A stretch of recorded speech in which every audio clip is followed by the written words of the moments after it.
ఖాకీల మీద నాయకుల జులం, ప్రత్యేకించి ముఖ్యమంత్రి స్థానాల్లో కూర్చున్న వాళ్ళు, మాజీ ముఖ్యమంత్రులైన వాళ్ళు ఏ రకమైన వ్యాఖ్యానాలు చేశారో ఒళ్ళు దగ్గర పెట్టుకోండి. బట్టలు ఊడదీస్తాం, చించేస్తాం, చీరేస్తాం, ఉతికేసి ఆరేసి లాండ్రీ చేసి మరీ ఇస్తామని మాట్లాడారో అవన్నీ ఒకసారి చూద్దాం. ఎవరూ దీనికి అతీతులు కాదు.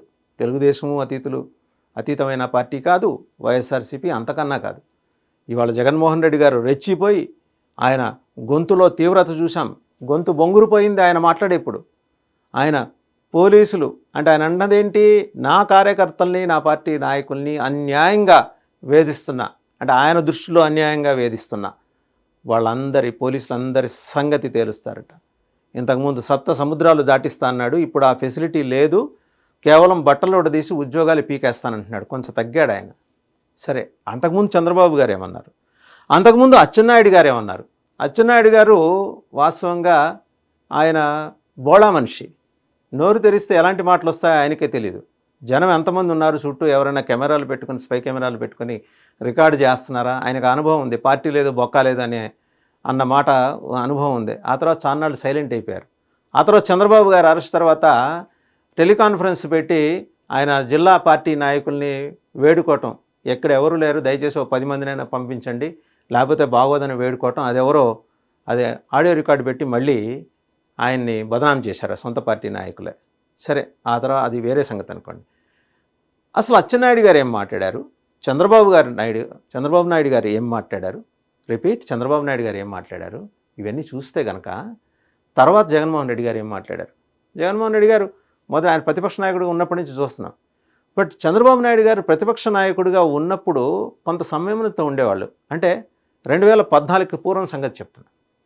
ఇక్కడ సంయమనం కోల్పోయి, అంటే ఆంధ్రప్రదేశ్ కొత్తగా ఏర్పడిన రాష్ట్రం ఆంధ్రప్రదేశ్ కొత్తగా ఏర్పడిన తర్వాత ఆయన జగన్మోహన్ రెడ్డి ప్రభుత్వపు అరాచకపు అఘాయిత్యపు విధానాల మీద మాట్లాడిన సందర్భంలో ఆయన ఏం మాట్లాడారో మొదలెట్టి, తర్వాత అచ్చెన్నాయుడు గారు ఏం మాట్లాడారో చూసి ఫైనల్గా జగన్మోహన్ రెడ్డి గారు బట్టలు ఎలా ఇప్పుతారు అక్కడ దాకా వద్దాం. ఇప్పుడు చూద్దాం అచ్చెన్నాయుడు గారు ఏమన్నారు, ఇప్పుడు చూద్దాం ఒకసారి. ఎంత బాధపడుతున్నావు, ఎస్పీ కలిగితే 500 మంది పోలీసులకి లోకేష్ బాబు గారికి బందోబస్తు ఇచ్చామని చెప్పారు, ఎందుకు తినడానికి వచ్చారని చెప్పి నేను అడుగుతున్నా. ఎంత బాధపడుతున్నావు. సో ఇప్పుడు చూద్దాం చంద్రబాబు నాయుడు గారు ప్రతిపక్ష నాయకుడిగా ఉన్నప్పుడు ఆయన ఏం మాట్లాడారో. ఈ సందోహం అంతా చూస్తున్నారు కదా, పోలీసులతో వాగ్వాదం. ఇప్పుడు చూద్దాం.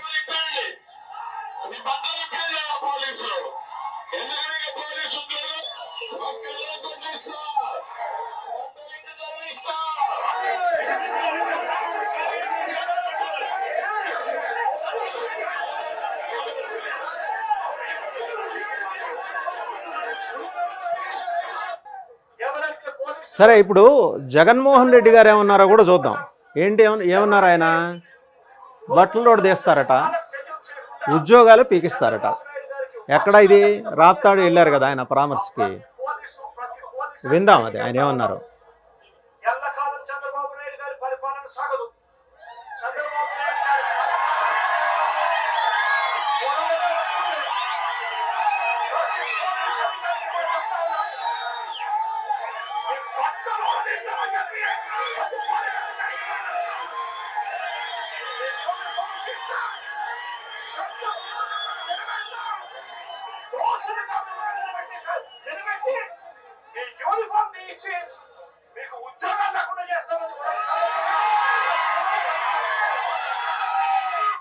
సో చూసాం కదా అచ్చెన్నాయుడు గారు ఏం మాట్లాడారు, చంద్రబాబు నాయుడు గారు ఏం మాట్లాడారు వాళ్ళు ప్రతిపక్షంలో ఉండగా. ఇప్పుడు ప్రతిపక్షంలోకి వచ్చిన జగన్మోహన్ రెడ్డి గారు ఏం మాట్లాడారు. అంటే స్థూలంగా మనకు అర్థమయ్యే విషయం ఏంటంటే, ప్రతిపక్షంలో ఉన్నప్పుడు అది తెలుగుదేశం పార్టీ కావచ్చు, వైఎస్ఆర్సీపీ పార్టీ కావచ్చు, వాళ్ళ అగ్రనాయకులు కావచ్చు, వాళ్ళ ద్వితీయ శ్రేణి నాయకత్వం కావచ్చు, సెకండ్ ఇన్ కమాండ్ కావచ్చు, ఎవరైనా అనేది ఏంటంటే పోలీసుల బట్టలు ఊడదీస్తాం లేదా గుడ్డలు ఊడదీస్తాం, వాళ్ళకి ఉద్యోగాలు లేకుండా చేస్తాం, పెరికేస్తాం. ఏం తమాషాగా ఉందా అంటారు చంద్రబాబు గారు. ఈయనేమో నేను ఒకటే చెప్తున్నా అంటూ ఈయన జగన్మోహన్ రెడ్డి గారు అదే రిపీట్ చేస్తారు. అండ్ ఆవేశం వచ్చేప్పటికీ గొంతు కొంచెం బొంగురుపోతుంది అనమాట. గుడ్డలు ఉడిదేస్తాం, వాళ్ళకి యూనిఫామ్ లేకుండా చేస్తాం, ఉద్యోగాలు లేకుండా చేస్తాం. అయ్యా మీరు పరిపాలనలోకి వచ్చింది 10 మందికి ఉద్యోగాలు ఇవ్వటానికి, లేదా ఉద్యోగాలు ఇవ్వకపోయినా సరే ఉద్యోగాలు చేసుకుంటున్న వాళ్ళకి క్షేమం చూడటానికి, సంక్షేమం చూడటానికి. మీరేదో ఉద్యోగాలు పీకేస్తామంటేనో, లేకపోతే యూనిఫామ్ తీసేసి బట్టలోడు తీసి పరిగెత్తిస్తామంటేనో జనం భయపడరు. జనం తిరగబడితే ఎలా ఉంటుందో మీకు తెలిసినంతగా బహుశా ఇంతకుముందు రాష్ట్రాన్ని, ఉమ్మడి రాష్ట్రాన్ని, ఆంధ్రప్రదేశ్ని పరిపాలించిన వాళ్ళు ఎవరికి కూడా తెలియదు. 151లోంచి జనాలకి ఆకలేసి 5 తినేశారు, మీకు 11 మిగిలినాయి. రేపు మళ్ళీ ఆకలేసి ఆ 11లో 1 తినేశారనుకోండి, 1 మిగులుతుంది. ఈ ఎటకారాలు, ఈ సెటైర్లు, ఈ ట్రోల్స్ సోషల్ మీడియాలో మొదలైనవి. రివ్యూ చేసుకోండి, సమీక్షించుకోండి, తప్పేం లేదు. తప్పులు చేయటం, దాన్ని సరిదిద్దుకోవటం విజ్ఞుల లక్షణం. మీరు విజ్ఞులని ప్రజలు ఇంకా 40% ప్రజలు భావిస్తున్నారని మీరే చెబుతుంటారు. మీ జేబులో చాలా జాగ్రత్తగా 40% ఓటు బ్యాంకు పెట్టుకొని రోజు చెక్ చేసుకుంటుంటారు, ఇలా ఉన్నారా లేదా వాళ్ళు అని. వాళ్ళు అక్కడే ఉన్నారు జగన్మోహన్ రెడ్డి గారు. బట్ వాళ్ళు అక్కడి నుంచి దూకి పారిపోకుండా ఉండటం కోసం మీరు నిద్ర లేవాలి, మిమ్మల్ని మీరు సమీక్షించుకోవాలి. మీలో ఉన్న ఇంకో జగన్మోహన్ రెడ్డిని సినిమాల్లో హీరోలు బయటకు వచ్చి మాట్లాడినట్టు ఇంకో జగన్మోహన్ రెడ్డిని బయటకు తీసుకొచ్చి మీ ఇద్దరూ మాట్లాడుకోండి. ఎక్కడ తప్పు జరుగుతుందో మీ ఇద్దరూ సమీక్షించుకోండి. తర్వాత మీ నాయకులతోటి మాట్లాడండి. మీ కోటరీని తీసి పక్కన పెట్టేయండి. మీరు అంటుంటారే తరచూ, విసిరి బంగాళాఖాతంలో విసిరేస్తాం సప్త సముద్రాల అవతల. ఫస్ట్ ఆ పని చేయండి. చేస్తే మీకు ప్రజలకి మధ్య ఉన్న అగాధం ఉంది చూసారా, అది ఇక తొలగిపోతుంది. ప్రజలతో మీరు మమేకమవుతారు. ఈ పోలీసుల మీద, యూనిఫామ్ సర్వీసెస్ వాళ్ళ మీద మీరు ఫైర్ అయితే ఆ కాసేపు ఎంటర్టైన్మెంట్ చూసేవాళ్ళకి, జనాలకి. ఏ సాయంత్రం పూట ఆఫీసుల నుంచి ఇళ్ళకి వెళ్ళేవాళ్ళు ఏమీ తోచక ట్రాఫిక్ సిగ్నల్స్ దగ్గర కారు లాగిపోతే మీరు మాట్లాడిన దాన్ని చూసి ఉద్రేకపడేవాళ్ళు ఉద్రేకపడతారు, సంతోషపడి చప్పట్లు కొట్టేవాళ్ళు చప్పట్లు కొడతారు, లేకపోతే రేసుగురంలో శృతిహాసంలాగా లోపల నవ్వుకునేవాళ్ళు నవ్వుకుంటూ ఉంటారు.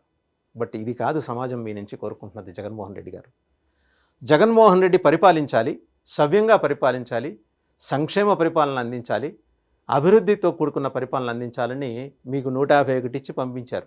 మీరే జాగ్రత్తగా దాంట్లోంచి మధ్యలో 5 తీసేసి బంగాళాఖాతంలోకి ఇచ్చి 11 తోటి మిగిలారు. ఆ 11 మంది ముందర అసెంబ్లీకి వెళ్ళటం నేర్చుకోండి, మాట్లాడండి అసెంబ్లీ వేదికగా. తప్పు అనిపిస్తే ప్రభుత్వాన్ని నిలదీయండి. చంద్రబాబు గారి దగ్గర నుంచి క్రమశిక్షణ అలవాటు చేసుకోండి. ఇది కూడా జనం చెప్పే మాట, నేను చెప్పేది కాదు.